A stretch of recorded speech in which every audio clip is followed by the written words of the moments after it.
One, two, 1, 2. Check, check. Hey.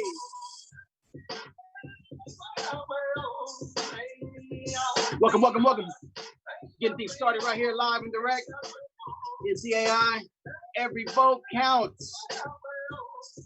It's still time right now for you to tell your friends. Text them, hit them up, let them know. The party's going down right here in just a couple minutes.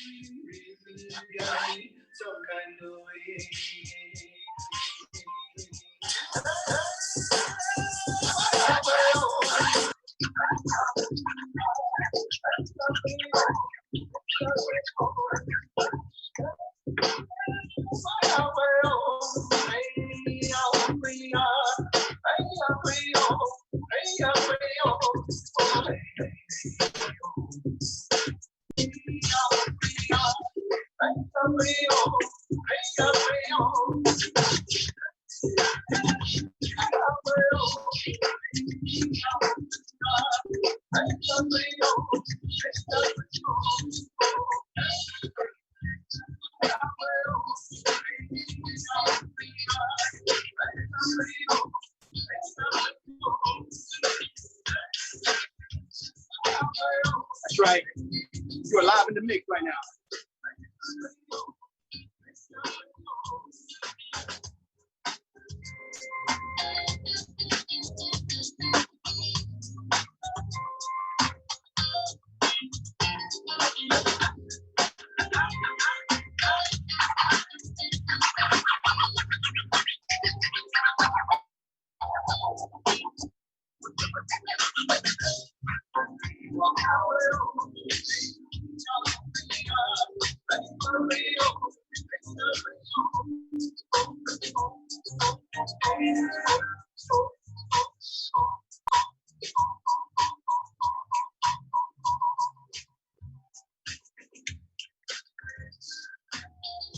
Welcome, welcome, welcome, welcome.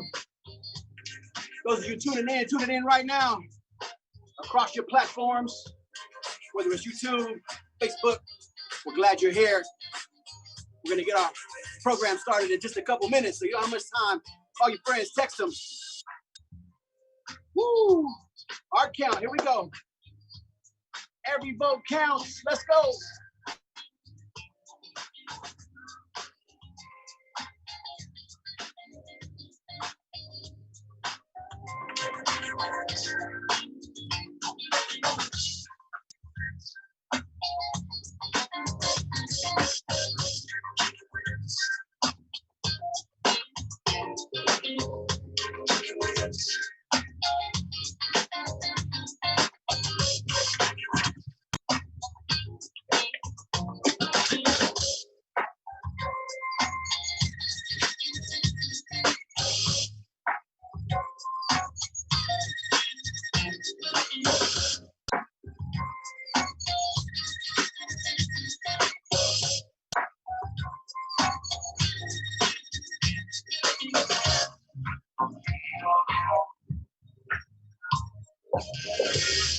Hey, here we go.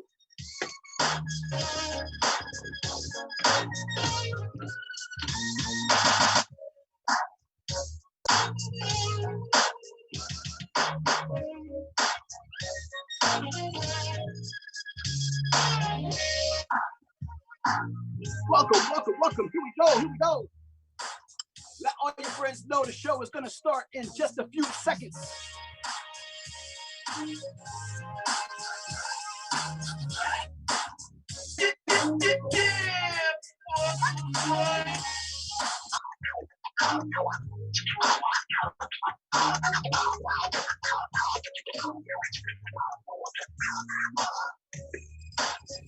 So glad you guys joined with us this evening.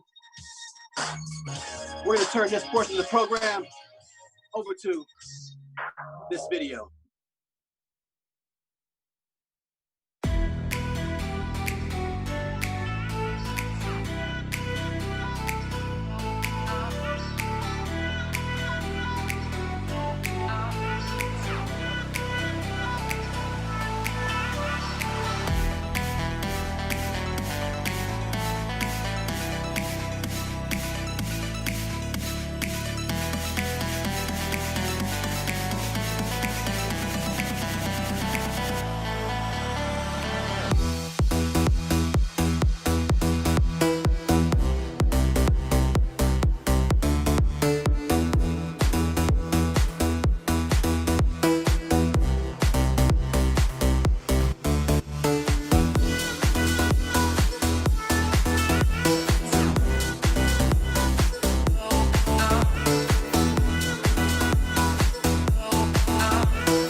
I think I'm live.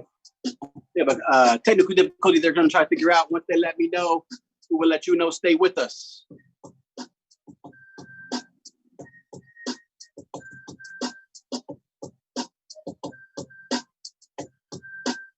Yeah, stay with us.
All right. I think they've almost got that figured out.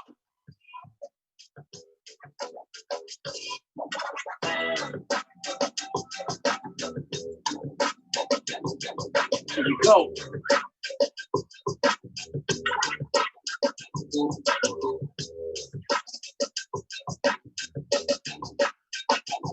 If they're ready right now, here we go.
You are tuned in right now to A Native Vote.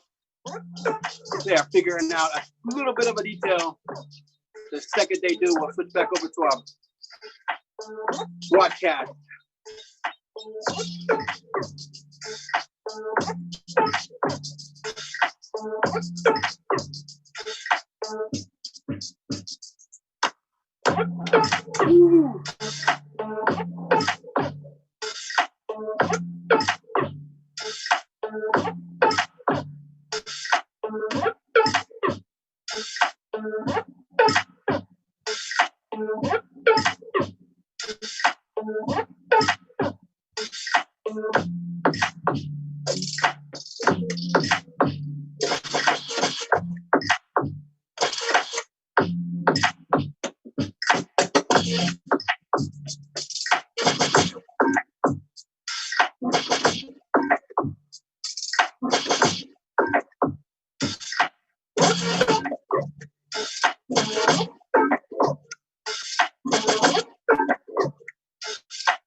No, I went back to the main room. Yes, I was trying to tell her to quit and come back. Good.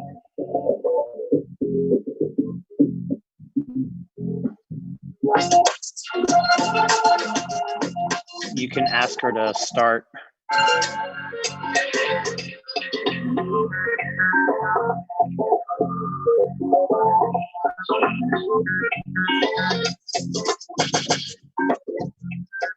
I think we're going to make a switch here and go to Congressman. Is that for sure we're going to go? Or was that a suggestion?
You are still live with us. The Native Vote program should kick off in just a couple seconds.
All right, here we go.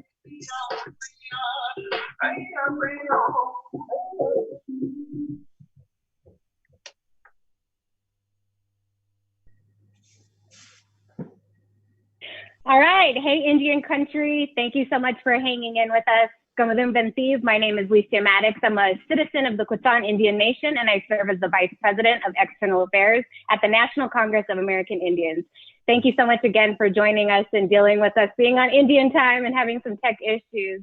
So we're glad that you're still here with us. And I have the great pleasure of introducing our speaker, Congresswoman Deb Haaland, to give us some remarks today for our Native Vote rally. Take it away, Congresswoman. Thank you so much, Licia. Hello, everybody. Welcome to the NCAI Native Vote virtual rally. I am so thankful that I have been invited to speak today because I have been personally invested to increase the Native vote for many years, for a really long time, because our voices deserve to be heard. So look, we need to fully exercise our rights and get folks out to the polls. Pandemic or not, our voice is important in this election, and I want everyone to make sure that you're invested in everything that we need to do. So before being elected to Congress, you may not know this, but I was an organizer. I had dedicated myself to getting out the Native vote. I went door to door in every single village and Navajo chapter area and the Apache Nation, all the pueblos in New Mexico. I went everywhere because I know that we deserve to have our voices heard. I am so proud that I was able to help to increase the Native voting participation in New Mexico, and that we have Native women running for offices this time around in New Mexico and across the country. But look, we have more work to do, and I believe there are many more tribal communities across the country that we have yet to see fully participate in the voting process. And that's where all of you come in. We have to overcome voting obstacles, close polling locations, making sure that if you see a need for a polling location or a drop box for your ballots, any of those things, speak up. Let's make sure we're getting our voices out there. We need to make sure that all our 18-year-olds are getting registered to vote. We need to make sure that if you've moved, if your auntie has moved, or your uncle has moved, make sure that they update their voter registration so that if they want a ballot sent to them, it gets sent to them at the right address. We need to fight for polling sites in Indian country. We need to make sure that everybody can access the ballot box when they need to. And we need to fight back against bad laws like requiring tribes to use their street address, like what happened in North Dakota in 2018. And thanks to Ruth Anna Buffalo, she's in there now, and she's going to make sure that these terrible voting laws don't affect Indian country when they're ready to get out and vote. We need equal and full access to absentee ballots in languages that we need, or we need translators to make sure that our folks whose first language isn't English, that they can be explained when they're there at the polling location. So, and we are, look, in Congress, we're fighting every step of the way to make sure that we are getting folks out to vote, that the laws reflect our values, that we want everyone to vote. Thank you, everybody. Work hard this election. Make sure you're doing everything you can to help your candidates across the country. Thank you so much. And Licia, I'm kicking it back to you. Thank you so much, Representative Haaland. Thank you for taking the time to be with us this evening. Your voice is very powerful. You've advocated for us in DC to make sure that the Native voice is heard. So thank you again for joining us. And with that, we'll get the show started. So I just wanted to frame this up for you. We're looking to have a very energetic evening. You saw the powerful video at the beginning of the show tonight, and we really want to make sure that you all leave feeling inspired and ready to get engaged and engage your communities in the Native Vote for this year. So the Native Vote Initiative, it's an ongoing campaign hosted by the National Congress of American Indians. And, you know, the NCAI has been committed to civic engagement since our foundational years. And we demonstrated that through passage of our very first resolution on voting rights. So the 4 pillars of the campaign are really focused on getting out the Native vote, election protection, education, and data collection. So tonight we have a star-studded panel ready for you to hear from about all the things that you should know about one of the most important years in civic engagement. So without further ado, let's get started here. We have our very first panel, and our panel consists of Mark Trahant. Mark serves as the chief editor for Indian Country Today and is the personality behind the Trahant Report. It's an informational publication about all things Native vote and statistics. Also joining us is Natalie Landreth, all the way from Alaska. She's a senior attorney at the Native American Rights Fund, and Natalie is also heavily involved in voting rights work and NARC's 2020 census efforts. We also have one of our really great partners, OJ Siemens, and OJ is the co-executive director at 4 Directions, a 501c4 organization focused on voting rights. And they were also heavily involved with NCAI for the presidential forum. So let's get started. Mark, start us off. Let's talk about voting and elections landscape for 2020. Tell us where we are now and what's ahead. Take it away, Mark. Thank you, Licia. It's really extraordinary to think about having an election in a pandemic, and the stakes could not be higher. So 2 years ago was one of the most remarkable elections in history. Native Americans elected the first 2 Native women to Congress. We heard from one just a minute ago. We won the first Native to win office as state lieutenant governor. We had the first lieutenant governor serve in office before that. And we had dozens of candidates elected to state and local offices, the most ever. 2020 is already shaping up to break even more records. 2 years ago, there were 9 candidates for Congress. This year, at this point, there are 13 candidates running for the House and 3 more for the United States Senate. There are more than 70 candidates running for state legislatures, county commissions, and city councils. New Mexico has a cool stat. New Mexico has a native candidate running in every single congressional district, plus 2 statewide. There are native candidates running on both sides of the ballot in Oklahoma and Hawaii. 2 years ago, tribal citizens doubled the number in Congress from 2 to 4. That represents a jump of 2/3 of 1%, which means we have a long way to go before we hit parity. When I was a young man, I had a chance to spend a lot of time with Helen Peterson, the longtime director of the National Congress of American Indians. And in 1956, she wrote a piece for the American Political Science Association about native vote. And she wrote that it's time for us to be our own best spokesman, our own best diplomats, and we're only successful when we used our combined strength and concerted voice. Finally, the thing she mentioned that was so extraordinary in 1956 is she identified communities that had 100% voter registration. Imagine that if we were able to chart across the United States and see the communities with 100% voter registration and then eventually 100% turnout. It would just be remarkable. One of the things that happened in this last election that I think we need to watch very closely was the creation of a powerful network. It wasn't just the candidates, but it was a back and forth between the candidates, tribal leaders, and other advocates. 2 years ago, for example, Paulette Jordan was campaigning in Albuquerque for Deb Haaland. Deb Haaland was speaking to voters in Washington for Deborah Lakenoff. The power of networks like voting itself can be exponential. In September 2018, Representatives David and Haaland visited students at the campus of Haskell Indian Nations University. They said, Sharice David said, there's not one way to look at an American. There's not one way to be successful. There's not one way to be a change maker. That really is the core of what Native Vote is all about, is figuring out every single avenue to increase that voice and representation. There is a new political network for our age, and I'm glad to be reporting it. I just want to mention one thing about 2 years ago, Indian Country Today launched the first national broadcast of 5 hours of programming on election night. We're already planning on the next 5-hour broadcast. So forget CNN, forget all the other networks. You can turn to Indian Country Today and get wall-to-wall coverage with interviews of candidates, with actual, one of my favorite stories from that last election was when Marionette Pember, covering the lieutenant governor's race in Minnesota, actually said, I have to interview my auntie at this point because she has something she wants to say. And those are the kind of stories I love to get out there as far as discourse. So thank you. I'm really honored to be a part of this conversation and look forward to hearing more.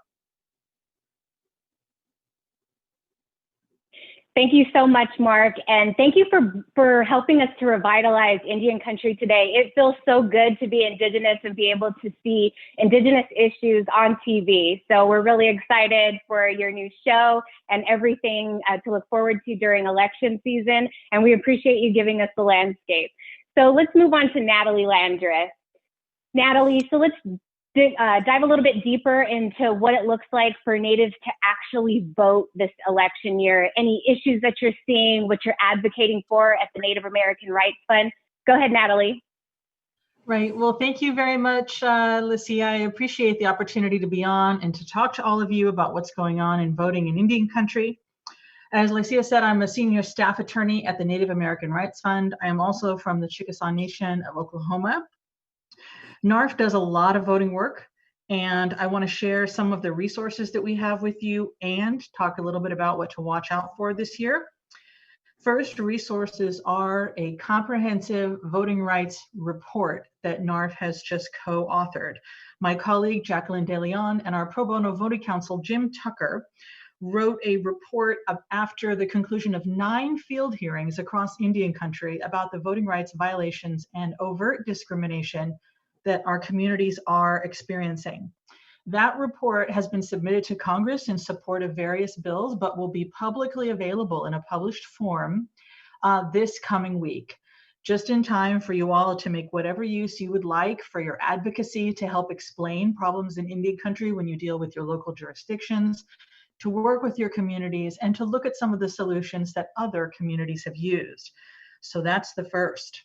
You are not alone if you are experiencing any of these issues. You will see they are everywhere.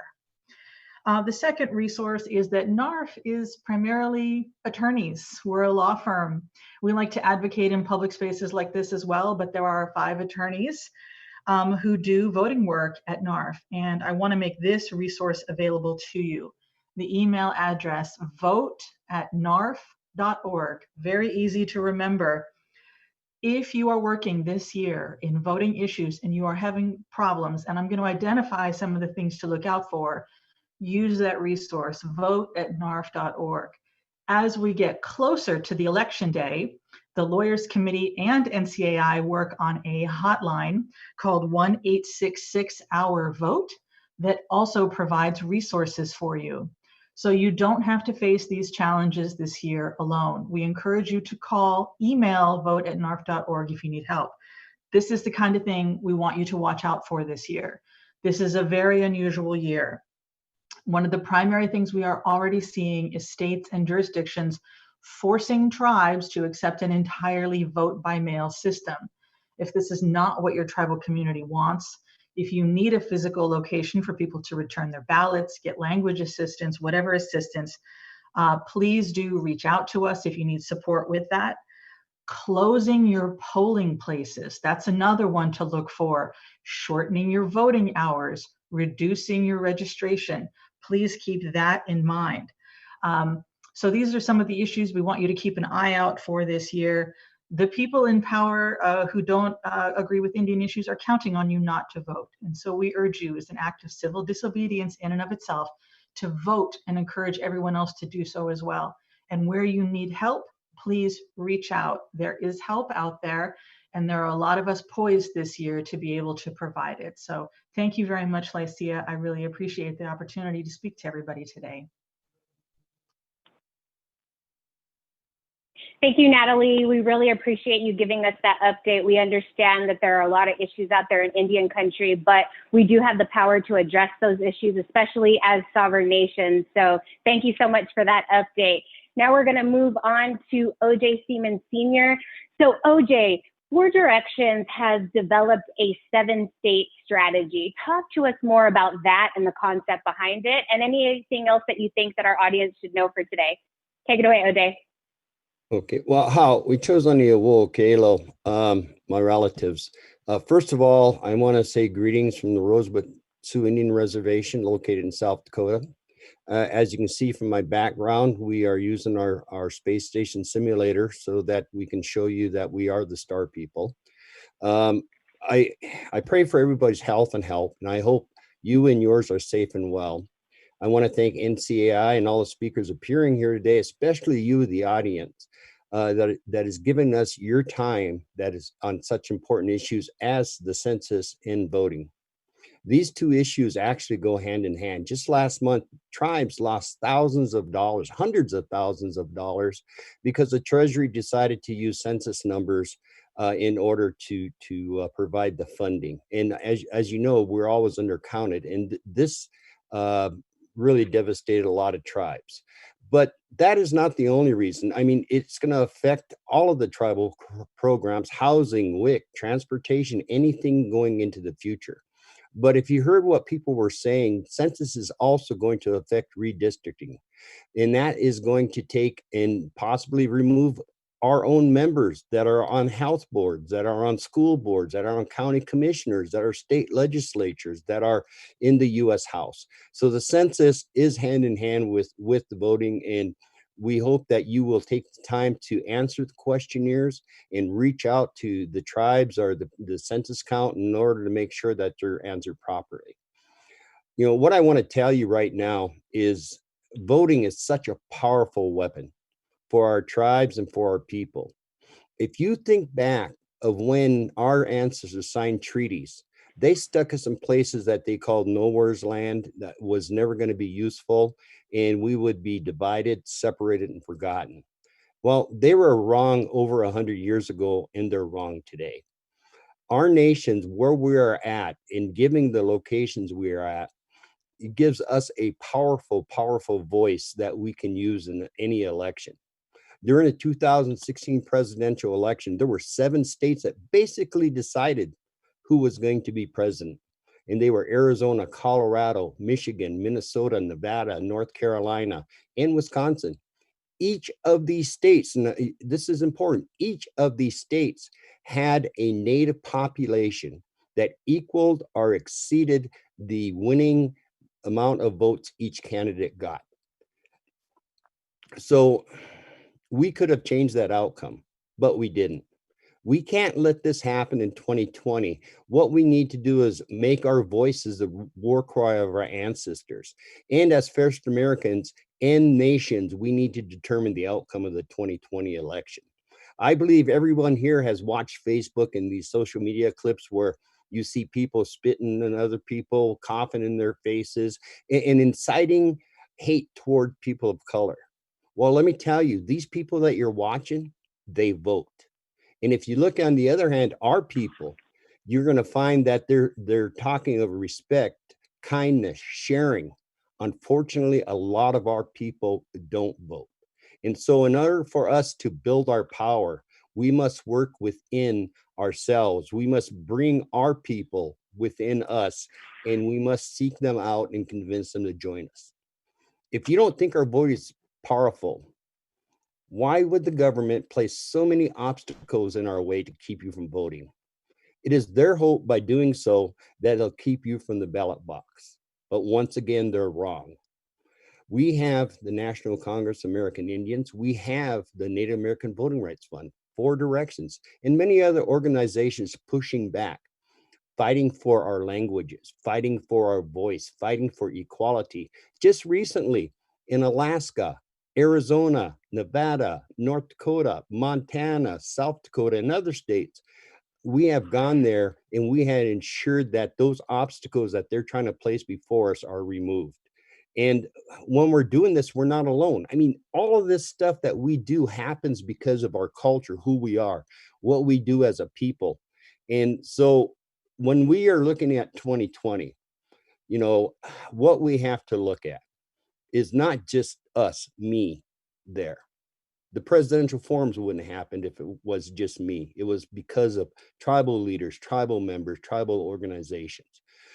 What we need to look for coming into 2020 is we need to take and have our grandmas, our grandpas, our moms, our dads, our aunts, our uncles, our brothers, our sisters, our sons, our daughters, the next 7 generations that are before us. And then we need to remember we have our ancestors standing behind us, holding us up, giving us our strength and courage to continue our fight in protecting our treaty sovereignty and culture. It is not our way to give up. It is our culture, protect who we are, and now and in our future generations, it'll be our nations, our people that will guide the United States and the world into a future starting on Tuesday, November 3rd, 2020. So let's get out there and vote, and let's bring our relatives. Mandakiapi.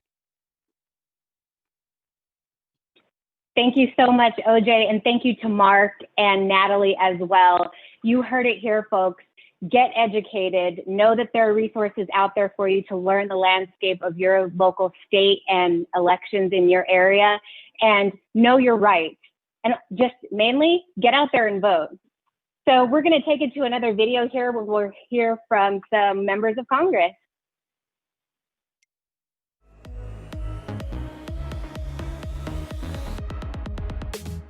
Hi, I'm Congressman Mark Wayne Mullen, an enrolled member of Cherokee Nation. Hello everybody, I'm Deb Haaland, a proud member of Laguna Pueblo and one of the first Native American women elected to Congress. No one can tell our stories like us. Our voice matters. It's a new day for Indian country, a day in which we have Native American women in Congress, a day in which the national news covers issues like the missing and murdered Indigenous women crisis, and trust responsibility. When we show up to the polls, elected officials will listen to us, When we show up to the polls, our issues will become mainstream. When we show up to the polls, we'll finally have the representation we deserve. It's important that we get out, regardless of what party you identify with, and tell our stories.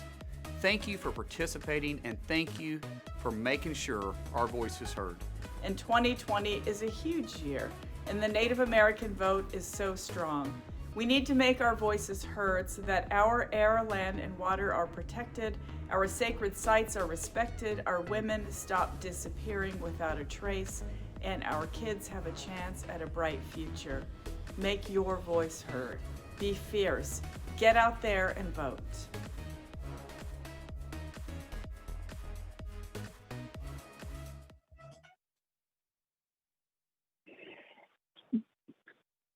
All over Indian country, Native vote coordinators are working in their communities and across their states to ensure that Native voters are informed and energized to get out to the polls. I'm happy to welcome three Native vote coordinators to the stage. First, Shelly Diaz. Shelly is a Mille Lacs band member dedicating much of her daily job responsibilities as the hub coordinator for Minnesota's Tribal Coalition for the 2020 Census. Next, we have Nicole Donahue. Nicole is Hunkpapa Lakota from the Standing Rock Sioux Nation. She is the executive director of the North Dakota Native Vote and works to build power for Native communities of North Dakota. Third, we have Jay Shaw Lyons Echohawk. Jay Shaw is a lifelong justice seeker and proud tribal citizen of the Seminole Nation, as well as a member of the Pawnee, Iowa, Omaha, and Creek Nations. Shelly, let's start with you. Our audience members might be wondering, why are we talking about census here? Please shed some light on that. Hi, thank you for having me. Yes, census count is very important, especially when it comes to redistricting and congressional seats in Washington. If we're not counted, they might redistrict us, and that's not a good thing to have. I know we have lots of organizations here in Minnesota.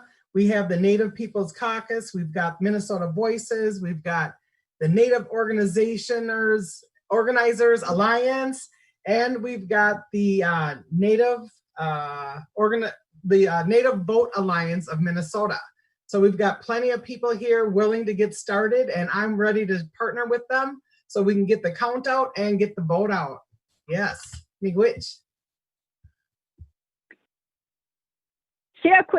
Thank you, Shelly. Now let's hear from Nicole.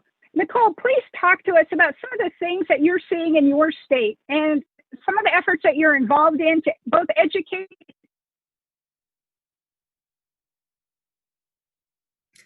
Homatakiapi, malakota ian wusla mataha, Kempeshka chinkula win imachiapi. Hello from North Dakota. Our top priority here is the safety of our people and our communities during this time of pandemic. Our communities are many of the first to feel the effects in times of crisis, especially with this. And activate Native voters. Hello? Can you hear me? Okay, sorry. Yes.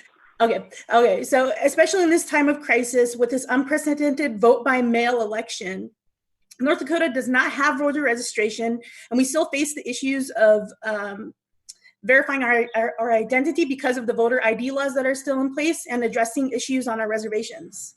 North Dakota Native Vote is working hard to educate our North Dakota communities by casting our digital net as far and as wide as we can to ensure that elections remain free and accessible to all. A vote by mail requirement this election cycle may prevent many of our tribal voters from casting a ballot and hurt voter turnout by requiring the cost of a ballot to be mailed or the drive to a ballot box. We've been urging county auditors to have more ballot drop boxes in every reservation community so our relatives are not forced to pay a tax on casting our ballots. We've also partnered with our ally organizations to put out voting and census packets that include a ballot application and voter information, ways to contact us. You can find us on our website or head to our Facebook page if you have any questions or need any help getting the ballot or finding local information for your county auditor.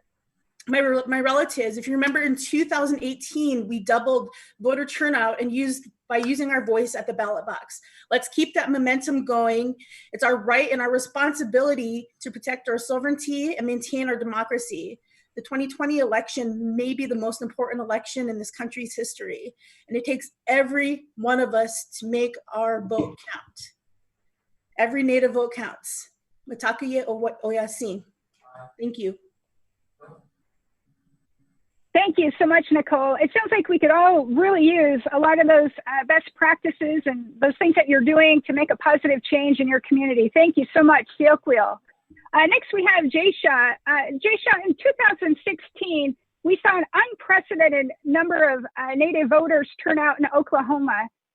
Please talk to us about some of the things that you've seen, some of the positive changes, and then talk to us about the work that you believe still needs to be done. No akitaru tatasa ti tatachekstariku. Hello, everyone. My name is Jaysha Lyons-Ekohak. I'm proud to be here, honored to have been asked to participate.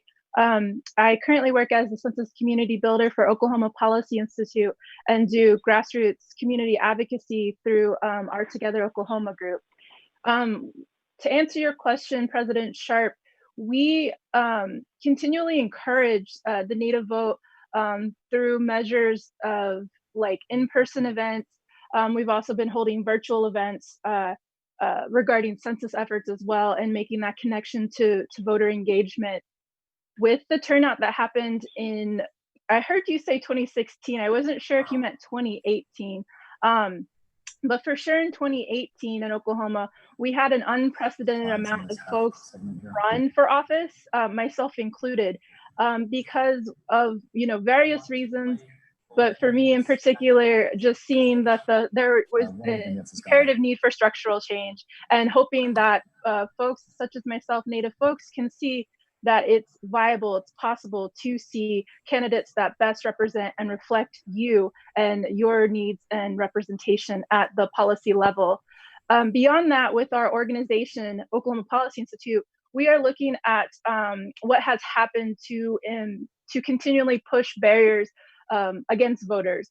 Voter access is a huge situation that we have to deal with respects to the legislature. At the beginning of this month of May, we had the League of Women Voters petition the Oklahoma Supreme Court to get a ruling in favor of no notarized absentee ballot voting. Our state is quite different in that we don't have reservations. We do have tribal jurisdictions. So PO Box rural routes are not as much of an issue as in other states, although there is still issue with getting mail delivered. However, the majority of Oklahomans, and speaking about our Native folks, can receive absentee ballots if requested. The issue is we are one of 3 states where you have to notarize that ballot. And the League of Women Voters, amidst the pandemic and thinking of voter safety and voter access, was successfully won that case with the Supreme Court. And the Supreme Court had to order our Secretary or Board of Elections to no longer have that requirement for absentee ballots. Unfortunately, in a matter of days, the fastest I have honestly ever seen an Oklahoma legislature act on any piece of legislation, reverse that. They reversed course, so we still have notarized ballots, but in the event of an emergency such as a viral pandemic, you can, if you don't get your ballot notarized, then you can send in a copy of your photo ID. But we all know that state issued IDs, getting copies, is not just inaccessible for all during regular times, but amidst the pandemic, how are people logically or reasonably going to obtain that? So we're working on notary drive-throughs, organizing a database for notaries in Oklahoma, because we also have an issue with the number of ballots a notary can notarize. For state law, it's 20, but we've heard that you can seek permission from your local election board for requesting more than that. Again, it's that's arbitrary. So that's the situation we have, and that's what we're working towards, is ensuring voter safety and voter access, and trying to work with groups on the ground to get ballots that people need notarized, and also doing the much needed voter engagement as well. But thank you. Thank you all for that great conversation, and to know that you're working hard and doing all that you can do to make sure that every single vote counts, and that we are doing everything we can to make sure that all across Indian country, any barrier that is put in front of us, we can overcome. Siakwil, thank you. Now, let's pause for a moment and take a look at some Native vote statistics from around the country.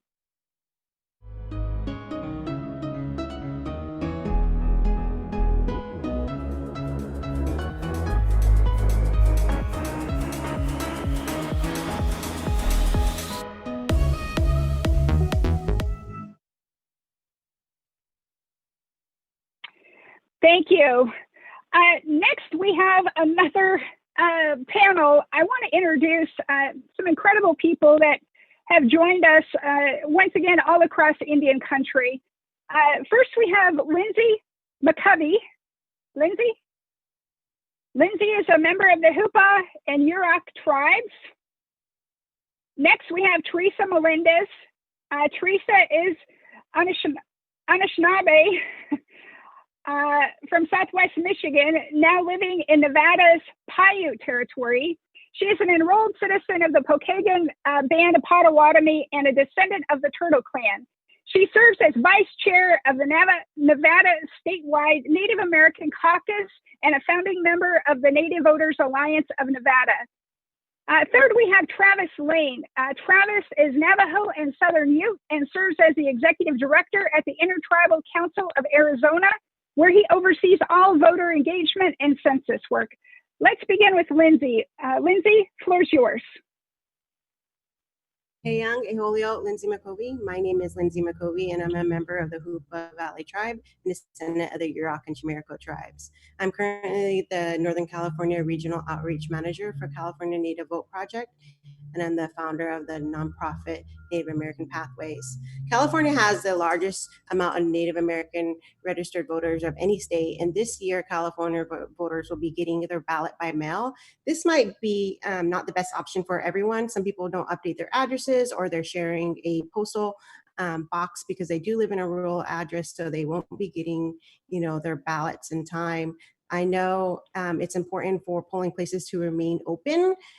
Some of the Northern California tribes, my tribe included, they post balloons outside by the highway by the polling place as a reminder for people to vote. I know I myself have gotten busy throughout the day, and those balloons did prompt me to go in and vote. And we have to strategize together as a whole on how we will have the outreach, because a lot of tribes are closed, and how that may look on getting the civic engagement out, and how are we going to have polling places. California Native Vote Project will be doing phone and text banking to increase voter engagement and other voter information. And we will offer this service for all the tribes in California if they want to reach out to us, and we can reach out to their members as well. It's important that we increase civic engagement in all of Indian country, and that all elections matter, not just tribal. Thank you for having me. Thank you. Next, Teresa, will you please add to the conversation and dive a little deeper into what's happening in your state? Yes, Bojo, Kwe Brasun se Indigenous Cause, Pokagon Band, Potawatomi, Meanwhile Dawa, Meanwhile Polish and Dow, Michigan Dodem. Hi, my name is Teresa Melendez, and thank you for the introduction. So I'm the vice chair for the Nevada statewide Native Caucus, and one of the founders for the recently established Native Voters Alliance Nevada. I don't remember that one. So we had our first board meeting last month, so we're pretty excited about that. Some of the work that we're doing here in Nevada, we are inspired by all the amazing people on this webinar, and really looking to develop our programming to match some of these amazing efforts. So in Nevada, we're a little bit more on the ground level as far as developing our programs, and we are in the midst of developing systematic opportunities to engage Native voters and tribes here in Nevada. So last year we established the Native Caucus through the Democratic Party. That initiative has really led to a lot of opportunities, opened a lot of doors. And so from that, we recently established a C3, Tribal Minds, and then a C4, Native Voters Alliance Nevada. So through those institutions, we have already been working with the tribes, and then we're going to be hiring an executive director and some staff to be able to do civic engagement and voter outreach in the state of Nevada. So if there are any Nevadans watching, please follow us on our Facebook page, NV Native Caucus, and then we will be rolling out programming for NBAN over the summer, so that's exciting. Some of the things also, we're really working on networking with the tribes on our work with the Native Caucus and through the C3 and C4 to bring visibility and awareness to tribal issues here in the state. There are 27 federally recognized tribes here in Nevada. That's a lot. And so we haven't seen the recognition or influence that the sovereign nations here deserve. And so there's been a lot of opportunity, and there's been a lot of doors that are opening for conversations. So if there are any elected tribal officials on this webinar today, please complete your one-page form through the Secretary of State to request a polling location on your reservation. That is something that you are allowed to do, and the deadline is, I believe, July 1st. So we want to get those in ASAP. And other than that, follow us on Native Caucus on Facebook. Thank you, Teresa, for those exciting developments. Travis, let's talk about the voter landscape in Arizona. Please share with us some of your experiences. Hello, everyone. My name is Travis Lane, and I'm the Assistant Director for the Intertribal Council of Arizona. And I'm very proud to join you all and share some information. I consider myself a voting nerd, and it's great to join other voting nerds on this event. I wanted to talk to you about 2 strategies about how we can encourage our people to register to vote for this election. You can't vote if you're not registered to vote. In Arizona, there are roughly 30,000 American Indians not registered to vote. A voting bloc that huge could mean we could elect someone who looks like us, comes from our communities, and cares about our issues. Since the pandemic, all in-person voter registration efforts have moved to online. The Intertribal Council of Arizona is proud to partner with the National Congress of American Indians on the Native Vote Project. We have included a link on our website, itcaonline.com, that will connect you with the Native Vote online voter registration system. I encourage all tribes and tribal organizations to do the same or provide a link to your state's online voter registration website. Tribes can also consider bumping their tribal enrollment files with the state voter registration files. Intertribal organizations like ITCA and NCAI can help a tribe facilitate that process. Together, we can all affect real change in our communities through voting. Thank you.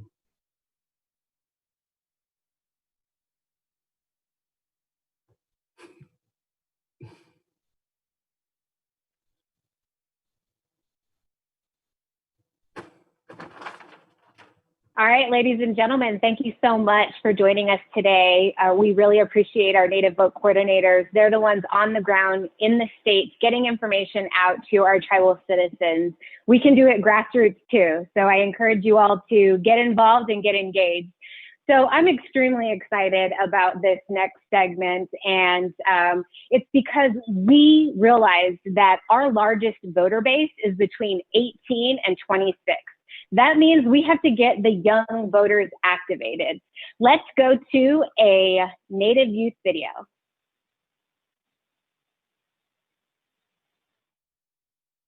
I believe every Native vote counts because without our votes, we won't have a voice in the government to say what's important to us and fight for our rights.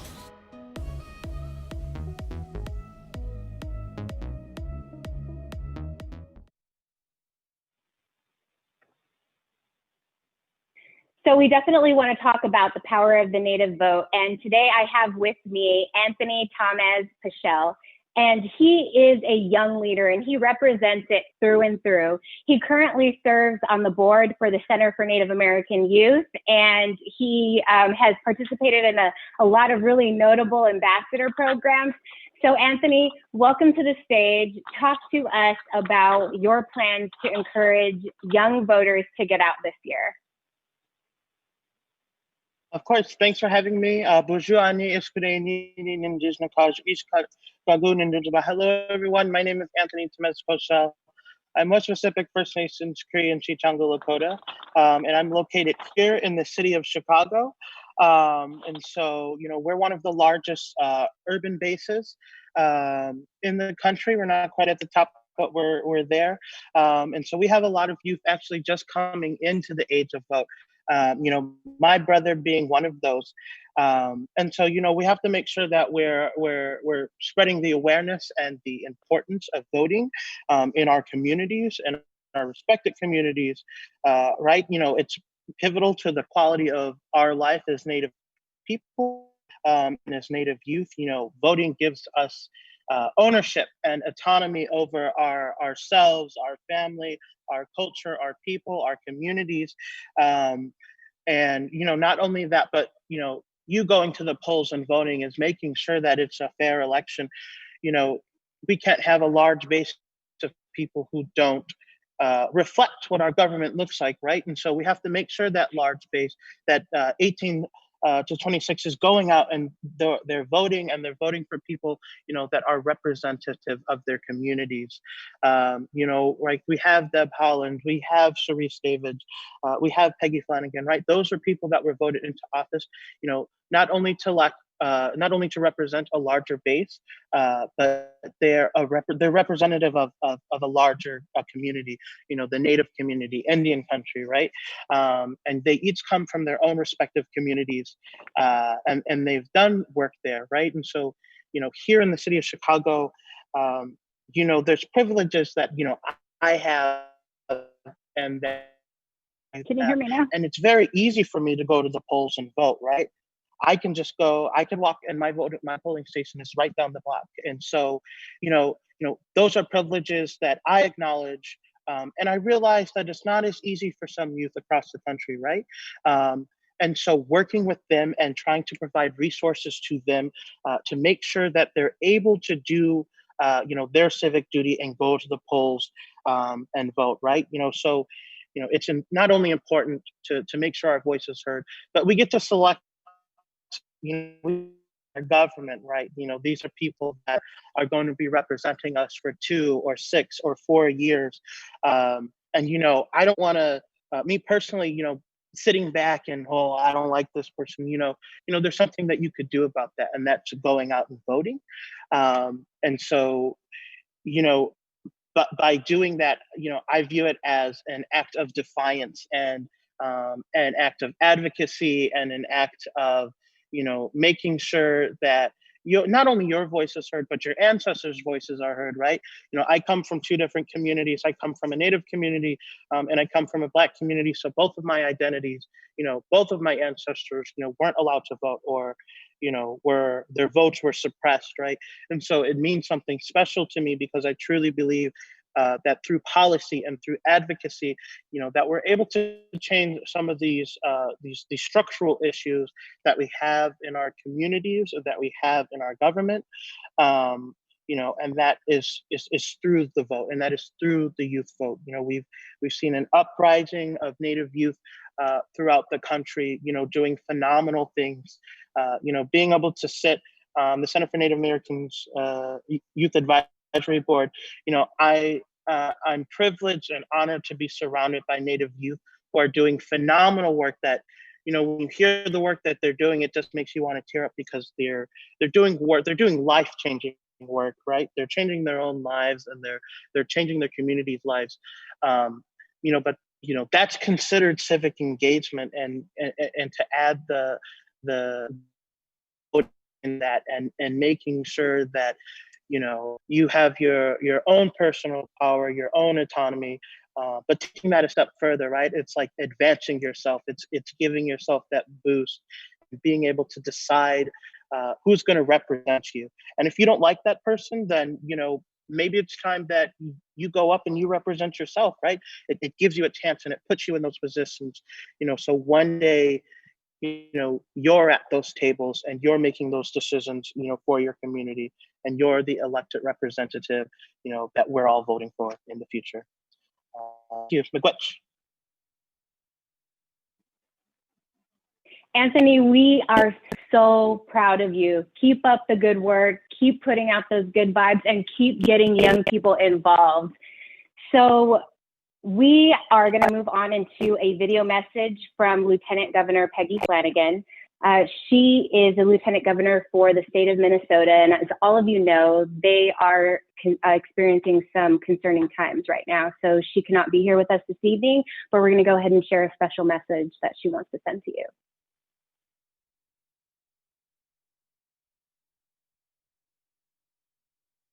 Bonjour, Peggy Flanagan here. I'm the Lieutenant Governor of Minnesota and a member of the Writers Band of Ojibwe. I'm sorry I can't join you in real time, but I'm grateful for this opportunity to deliver a video message about one of my favorite things, and that is the Native vote. Each election cycle we hear, this is the most important election of our time. And frankly, in 2020, that's true. We have seen the COVID-19 pandemic lay bare the inequities that we experience across Indian country. Our people deserve to be seen and heard and valued and counted at the ballot box. So I ask you, not as Lieutenant Governor, but as a mother, as a daughter, as a sister, as an auntie, to register to vote, to turn out to vote, and mobilize your community to ensure that we have the ability to shape our future collectively, and we'll do it together. So thank you for the work that you have done, and thank you for the work that we will do together to ensure that the Native vote turns out in 2020. Miigwech.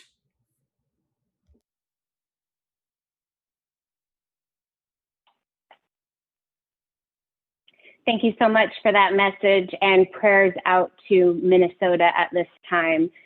One thing I wanted to piggyback off of from Anthony's message was that representation matters. So we're going to go ahead and show you another video about the power of educating yourself on Native Vote.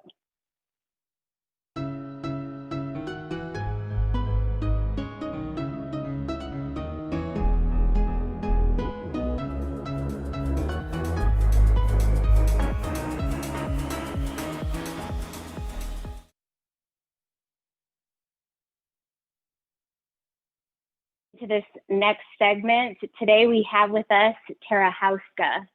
Tara is co-teaching First Nation Anishinaabe. She's also a tribal attorney. She's a founder of the GNU Collective and a former advisor on the Native American affairs for Bernie Sanders. She spent 6 months on the front lines fighting the Dakota Access Pipeline and is currently engaged in the movement to defund fossil fuels in a years-long struggle against Enbridge's Line 3 pipeline. She's the co-founder of Not Your Mascots, a group committed to positive representation of Native peoples, and she's currently living in a pipeline resistance camp right now in northern Minnesota. So she's coming to us live right now. Tara, take it away. Hey, bonjour, Ginawa. My name is Tara Hauska. I'm Bear Clan from Couchiching First Nation. Really appreciate the opportunity to be here with all of you, and appreciate NCAI for putting this together, and all the beautiful words that we've heard so far, the powerful speakers. I'm probably the person that I'd say, I'm pretty, when I engage with these systems, I recognize that these systems are responsible for a lot of colonial violence and systemic racism. They are a part of a system that engages in structural violence and dispossession of power from a lot of people. And that can feel like, why would I engage with a system like that? Like, what is how do I make change within something that has a foundation in genocide and slavery? To me, it's about being pragmatic with our power and our voices and our strategies and our tactics to move our people forward in the conversation towards our liberation. So, I think there are a lot of people who are engaged in different struggles and different aspects of moving our people forward and getting us to a better place and building this better world that we deserve.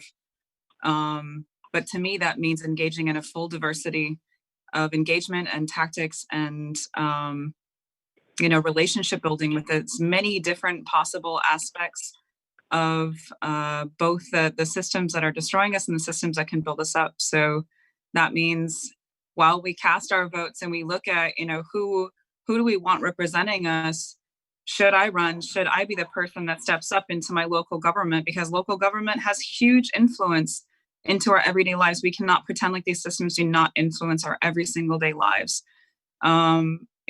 Maybe you want to do that, or maybe you want to be a person we're going to grow food and we're going to be, food sovereign, and we're going to work really hard to develop relationships so we can get, federal funding or support for this in our community.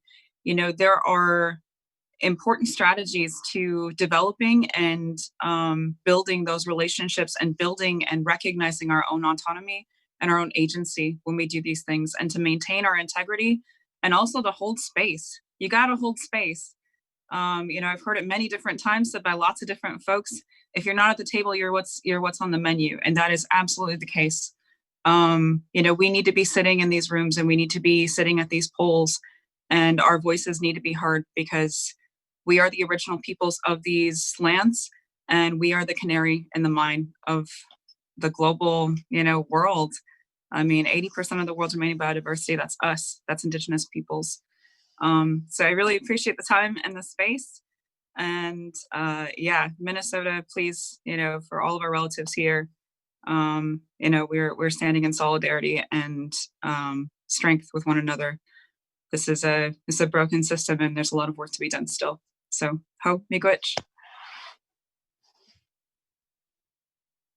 Thank you, Tara. You literally are standing on the front lines to advance tribal sovereignty and protect the rights of Indigenous peoples. And we are all so very grateful for the work that you do, because it not only starts with us being heard, but for us to be heard and seen. So thank you, Siakwil, for all of that, everything that you do for us. On behalf of the National Congress of American Indians, I want to once again thank everyone for being here and joining us today. And we've proven once again that while distance might separate us, while we may be sheltered in place and socially distanced thousands of miles and even technologically challenged, nothing stops us. When we come together, we are united, we are strong, and we are that generation that is destined to meet unprecedented challenges. Generation after generation, our ancestors have gone before us, not only embracing, but fully seizing the opportunity of and advantages that lie within large-scale suffering, even death. We know that when we go through these challenging times and the dark chapter that we are all facing, we are going to emerge stronger. So there is no doubt and no question in my mind that together Indian country will not only seize the opportunities presented in 2020, but we will take action and not be stopped in 2020 to let our vote and our voice be heard. Siakwil, we have one final video that we would like to share with you in closing. Please stand by.